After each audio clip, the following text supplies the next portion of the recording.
គិតត្រឹមខែមេសាឆ្នាំ2025នេះស្ត្រីនិងកុមារសរុបជាង97,000 នាក់ម្ដាយ48.5% នាក់និងកូន48.8% នាក់បានទទួលផលប្រយោជន៍ពីកម្មវិធីនេះចំពោះទស្សនវិជ្ជាសង្គមសន្តិសុខសង្គមគិតត្រឹមខែមេសាឆ្នាំ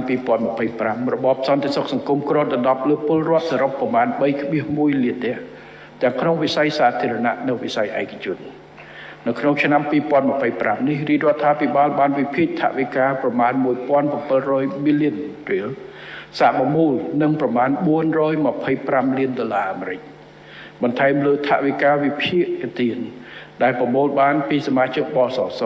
សម្រាប់អនុវត្តរបបសន្តិសុខសង្គមចំនួន3សំខាន់ដែលសម្រេចបានសមិទ្ធផលដោយខាងក្រោមទី1របបសន្តិសុខសង្គមផ្នែកថែទាំសុខភាពត្រូវបានពង្រីកវិសាលភាពជាបន្តបន្ទាប់ដល់បុគ្គលនៅក្នុងវិស័យសាធារណៈ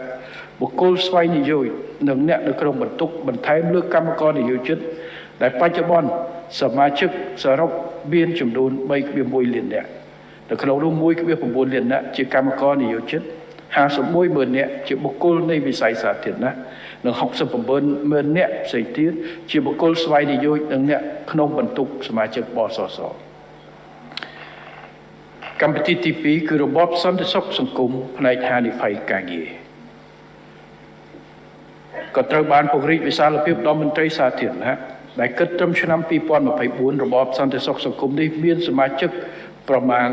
2.2 លាននាក់នៅក្នុងនោះកម្មករនិយោជិតមានប្រមាណ 1.9 លាននាក់និងមន្ត្រីសាធារណៈប្រមាណ 31,000 នាក់កម្មវិធីទី3គឺរបបសន្តិសុខសង្គមផ្នែកសោធនសម្រាប់កម្មករនិយោជិតត្រូវបានបង្កើតឡើងនិងដាក់ឲ្យដំណើរការនៅខែកក្កដាឆ្នាំ2022ដែលបច្ចុប្បន្នគ្របដណ្ដប់កម្មករនិយោជិតប្រមាណ 2.3 លាននាក់បន្ថែមលើរបបសន្តិសុខសង្គមផ្នែកប្រាក់សោធនសម្រាប់អតីតមន្ត្រីរាជការស៊ីវិលនិងអតីតយុទ្ធជនដែលគ្របដណ្ដប់និវត្តនជនចំនួន 12,900 នាក់រាជរដ្ឋាភិបាលគ្រោងចំណាយថវិកាចំនួន 1.61 trillion រៀលសាកមូលនឹងប្រមាណ 403.5 លានដុល្លារអាមេរិកសម្រាប់បើកប្រាក់សោធនជូនអតីត